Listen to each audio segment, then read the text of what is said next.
de l'Assemblée nationale et camarades candidats pour moi-même, Christophe Bosso et Modeste Bat.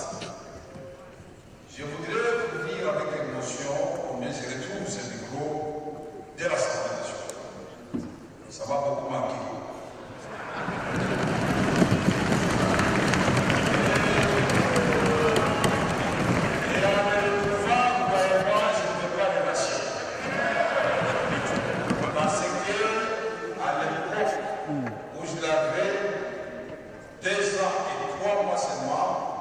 Donc elle pense qu'il avait fait tout le mandat, mais c'était 2 ans et 3 mois seulement. Mais on continue à parler de cette belle époque où nous voyons l'honorable Sessanga monter ici, parler à l'aise jusqu'à la fin. Et pendant que les membres du peuple m'interpellaient, j'ai dit non, votre tour viendra. J'appelle Bouchard, venez contredire Sessanga.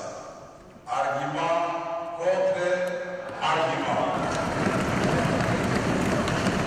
Ceci pour que le peuple congolais soit éclairé sur la gestion de la chose publique. Le président Félix Tshisekedi Tshilombo, mon frère, mon chef, mon allié de première heure depuis Nairobi.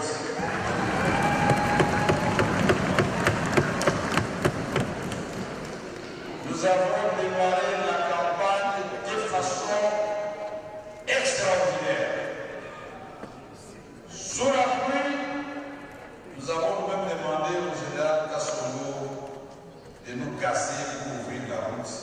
Et finalement, acquis triomphalement au siège de l'île de Pes par Jean-Marc Abou Nessier, Augustin Kabouyessi.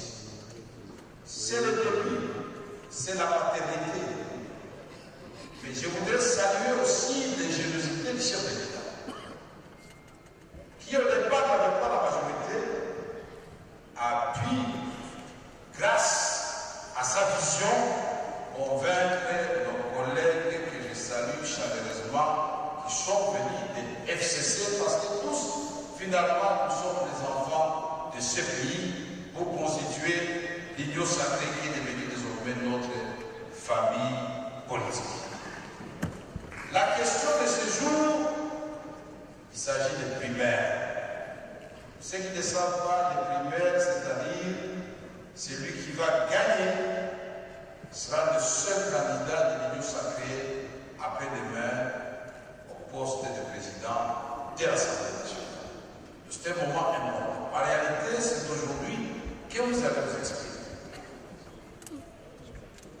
Avant de continuer, je voudrais ici réaffirmer haut et fort, puisque dans notre pays, j'ai constaté une chose. On aime beaucoup les flatteurs. On aime beaucoup les chants. On aime beaucoup les gens qui gesticulent. C'est pas mauvais. Mais si à cela, on peut ajouter l'énergie pour produire une action et apporter des changements, ce serait mieux pour la concrétisation de la vision du président de la République, Félix Antoine Tshisekedi Tshilombo. Donc nous serons là, tout en étant loyal au président de la République démocratique du Congo, et ça ne souffre de l'ombre d'aucun doute, puisqu'il est fait par d'eux-mêmes au commencement de l'étude. Ensemble, on est passé par beaucoup de péripéties. Le prophète des malheurs non prophétisable, quand même se dit il va entrer dans l'opposition. Ah, quand même, bon voilà, il va refuser. J'ai été vice-premier ministre de l'économie par la volonté du président de la République, mais grâce à Dieu aussi. Nous sommes de cette race de personnes. Même quand vous nous mettez comme huissier, nous essayons de faire ce travail de huissier avec le maximum d'énergie et d'intelligence. Dieu nous donne. Il était le cabinet, beaucoup de gens commençaient à croire qu'il était le cabinet, c'est le poste de président. La loyauté n'exclut pas l'efficacité. Voilà pourquoi je vais vous rappeler, honorable député, chers collègues, que dans l'articulation des institutions, dans notre propre constitution, la première institution, c'est le président de la République, et je vous demande d'applaudir phonétiquement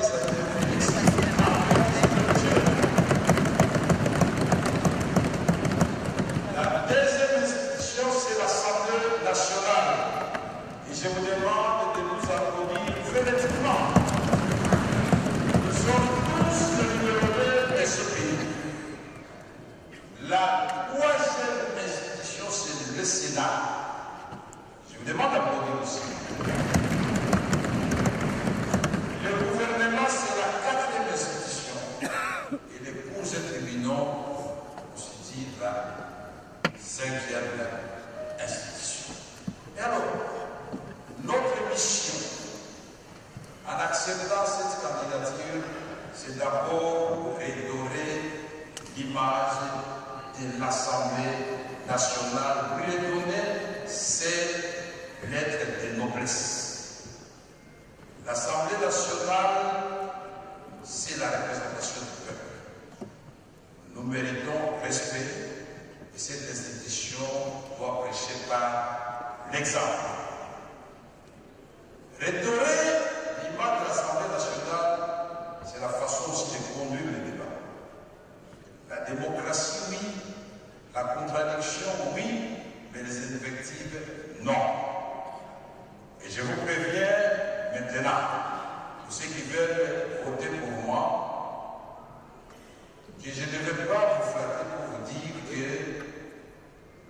quand je tiendrai ce micro-là, que vous soyez de l'opposition ou de la majorité, nous devons avoir un pacte qui découle de la Constitution. Le président est irresponsable devant la Chambre. Ne demandez pas de comptes au président de la République. Demandez des comptes au gouvernement. Ce n'est pas très compliqué. Vous n'avez qu'à poser la question à François Mamba, à Alissana Bomanga et les autres les gens de Sekoussa. Quand je l'avais dit, ils étaient fâchés. Mais finalement, ils ont compris. Le président ne gère pas le pays au quotidien. La Constitution vient du Premier ministre responsable de l'accomplissement de son gouvernement devant les honorables députés, c'est-à-dire devant la Chambre basse. Et fait de chaque ministre chef de son département et il en répond devant l'Assemblée nationale. Voilà pourquoi nous allons renforcer le contrôle parlementaire. Parce que dans le passé, nous l'avons fait. Nous ne parlons pas en l'air. Dans le passé, ici, vous avez vu, Maître Kourou a failli passer, il était ministre près de la présidence, et pourtant de ma famille politique, le PPRD, mais nous avons dit qu'il ne faut pas qu'on fasse porter les erreurs d'un ministre au président de la République. Parce que beaucoup se cachent derrière le président de la République. Quand le président de l'Assemblée nationale interpelle le ministre, ah non, monsieur le président, ce monsieur-là commence à être opposant. Non. Il s'agit de deniers publics. Il s'agit du programme que vous avez amené ici et adopté par l'Assemblée nationale. Nous allons suivre ce programme à la loupe. Nous allons l'évaluer et nous avons fait des recommandations au chef du gouvernement, Madame la Première ministre, pour dire pour tel secteur, ce ministre en tout cas, nous voyons qu'il patauge ou qu'il régresse. C'est notre rôle. Le contrôle parlementaire veut dire aussi, et le professeur Bat l'a dit à juste titre, la Cour des comptes est sous la tutelle de l'Assemblée nationale. Les rapports de l'IGF sont déposés tout aussi bien auprès du président de la République, mais s'ils ne sont pas déposés à l'Assemblée nationale, c'est un manquement. Mais nous demandons qu'ils soient déposés ici pour que les députés, dans le cadre d'une mission renforcée, voilà les meilleures façons de combattre l'impunité. L'Assemblée nationale, c'était au lieu de savoir et au lieu de débat. Je ne peux pas m'expliquer qu'un 5 ans, je n'ai pas pu ici venir expliquer, vous l'avez même fait. Et ils sont nombreux comme ça. Ce n'est pas normal. Qu'est-ce qui se passe? Chaque mercredi. Et quand il est chez, nous convoquerons les membres du gouvernement secteur par secteur pour suivre l'accomplissement de leur mission. La complicité avec les contrôles supérieurs qui représentent l'Assemblée nationale, l'inspection générale des finances qui fait déjà du bon travail, la Cour des comptes qui, à son temps, nous avions renforcé, nous l'avions équipé, nous avions donné des véhicules, on a même fait l'extension des bâtiments, et aujourd'hui, il y a même une salle qui porte le nom de Vital Carrère. Moi, je ne suis pas en train de vous promettre. J'ai eu la chance d'avoir été président de l'Assemblée nationale, je vous montre ce qu'il avait fait. Le député national ne sera plus ramassé dans sa maison comme un vulgaire personnage. Il a des civilités. Le procureur général doit m'écrire et motiver sa demande de lever des humilités. Si la motivation ne convainc pas la plénière, je vais lui répondre non. On ne lève pas l'immunité. Je ne dis pas à l'air, Jean-Claude Weber depuis la cette salle, du Mandassé, du Thérèse, moi, du Sanga Bonganga, j'ai eu beaucoup de demandes de lever l'immunité ici dans cette salle. Tant qu'il n'y avait pas de motivation, dans le cas de séparation de pouvoir, seulement que chacun fasse son travail. Mais si un député sera coupable d'une infraction avérée, nous levons l'immunité. C'est aussi simple que ça, et c'est ça la justice. Je ne vais pas me répéter parce que dans les actes que je l'avais prouvé, aujourd'hui, je ne comprends pas pourquoi personne n'explique à la population que les députés n'ont pas de train de vie qu'on leur prête. Mais là que vous êtes, vous le levez. Vous êtes arrivés, est-ce que vous touchez 21 000 $? Est-ce que vous touchez 7 000 $? Je me rends compte que les salaires que j'avais augmentés à son temps, puisque je faisais en sorte qu'ils gardent leur pouvoir d'achat, sont bien au-dessus de ce que vous touchez aujourd'hui comme salaire. J'avais multiplié par 10 les salaires des administrateurs de l'administration. J'avais multiplié au ministère de l'économie par 20 les salaires des fonctionnaires du ministère de l'économie. C'est vérifiable, parce que les sociales, c'est le souci du président. Voyez-moi, c'est dans le fait, pas dans les promesses. Les anciens députés sont ici, il n'y en a aucun qui est venu devant mon bureau. Je peux prendre un exemple. Mon grand frère, mon ancien ministre pendant 6 mois, Christophe Bosso, et moi, je suis devenu aussi son président de l'Assemblée nationale, il avait un cas qu'il avait résolu en 5 minutes, qui nécessitait un voyage à l'étranger. Il y en a beaucoup comme ça. Je ne peux pas prendre un cas d'injustice avérée. Le ministre Mende, on va l'amener ici, là. Notre famille politique veut le descendre. J'ai dit pourquoi? Vous n'allez pas me convaincre. Moi, je considère que c'est le bouc émissaire. Si vous allez voir le président de la République, attention, on vous ment. Lui, c'est le bouc émissaire. Les gens qui ont bouffé l'argent sont ailleurs. Et ça, je n'accepte pas. Il est là, il peut le prouver. Et le président va demander de me poser la question. Il peut travailler pour le ministère de la Communication. Les députés touchés à une date précise. Nous sommes l'autorité budgétaire. Pourquoi le ministre des Finances et des Budgets vont faire peur? Pourquoi? Vous avez des instruments, puisque le budget c'est une loi, mais on doit l'exécuter. Mais un jour, avec les procès BAT, nous avons trouvé des femmes des militaires, 3 ministres. J'ai dit à ces femmes-là, entrez dans la salle. Qu'est-ce qui se passe? Nos militaires sont au front, ils sont impayés depuis 2 mois. Les ministres de la Défense de l'époque ont fait des rages. Vous avez des preuves?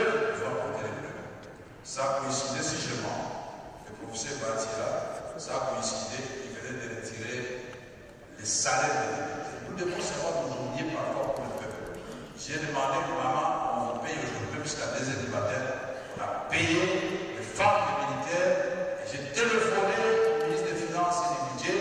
Faites un bon engagement pour que j'ai appelé la Banque centrale à 10h pour récupérer l'argent de l'Assemblée nationale.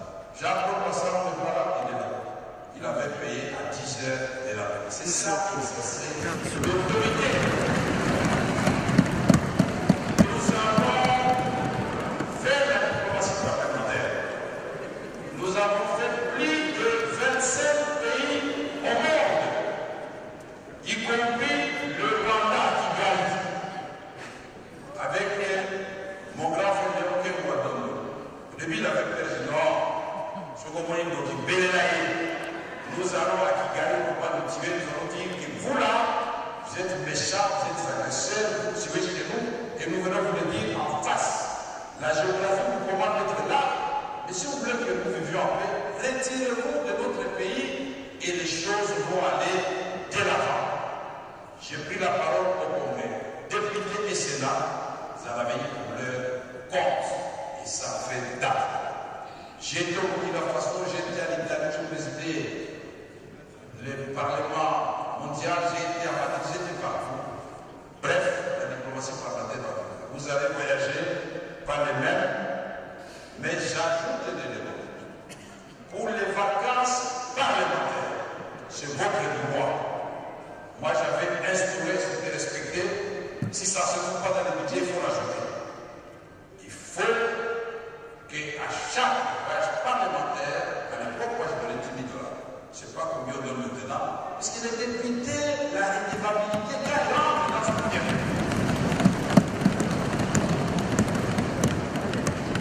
Dans Prosper à Kidira, mais il a 500 personnes qui s'arrivent. On lui pose le problème de tel centre de santé. C'est pas comment passer pour faire des malades, c'est bien dans les locaux. Donc il faut que vous fassiez des vacances parlementaires pour deux raisons. Première raison, vous n'allez pas seulement voir la population quand vous allez chercher le suffrage. Non. Vous devez rester collé à la population. Vous nous ramenez des rapports parlementaires et dans mon cabinet, celui qui faisait la population, c'est Maître Mayo, il est devenu député aujourd'hui. Et ces rapports étaient présentés en plénière. Et pour ces députés, qui n'étaient pas partis en vacances parlementaires, lors des vacances parlementaires, ils n'avaient ni billets ni argent. Les Quinois bénéficiaient des mêmes avantages, parce que c'était compliqué. On a pris la distance la plus élevée, la plus coûteuse, c'était Goma Bukavu ou Lubumbashi. C'est-à-dire qu'on donne une moyenne, on donne à tout le monde, indistinctement. Mais là, honorable député, votre mission aussi, c'est d'élaborer les lois. On appelle ça proposition de loi. Vous en avez le pouvoir. Si les réformes traînent du côté du gouvernement, vous faites des votes ici, faire des propositions. Mais aussi, notre travail, c'est d'examiner le projet de loi qui vient du gouvernement pour les adopter avec nos amis du Sénat. Et je voudrais souligner ici qu'à mon temps, jamais, vous allez poser la question à mon aîné, jamais je ne l'ai humilié en disant que l'Assemblée nationale passe en force. Non.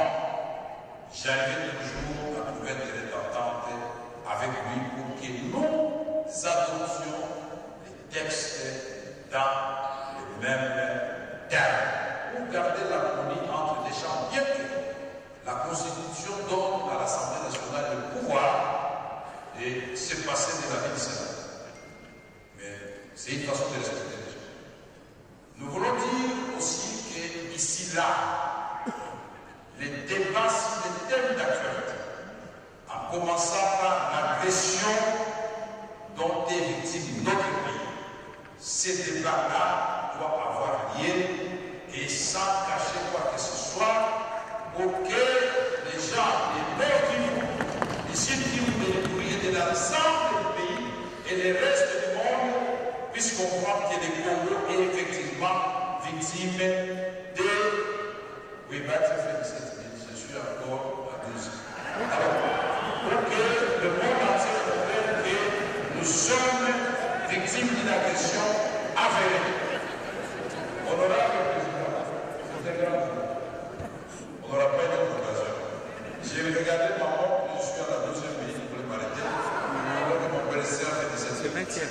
Alors, donc, ce n'est pas là que c'est important de boire. Il faut donner aux députés des éléments de langage. Des éléments de langage. Insulter, ça ne sert à rien.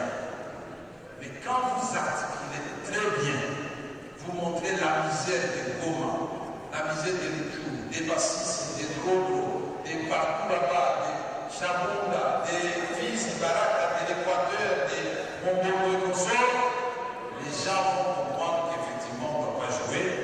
Nous devons tous nous unir comme un seul homme pour faire face à cette agression derrière le commandant suprême Félix Antoine Tshisekedi Tshilombo et derrière le gouvernement de la République parce que il y a une collaboration interne institutionnelle. Mais c'est tout.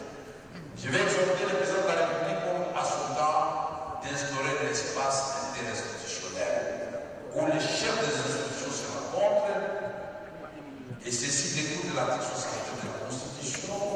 Le président et les garants pour recevoir ces institutions pour que le président ait des suivis de tout ce qui se passe dans le pays sans se mêler dans la façon de le faire. Il a le droit, puisqu'il doit répondre après son mandat au peuple congolais. Ici, la femme. Jamais la femme ne se sentira ni marginalisée dans ce sens, ni humiliée. Vous serez respectés, mesdames. Les jeunes, je confie votre vivacité, votre audace pour porter haut le flambeau de la République démocratique du Congo.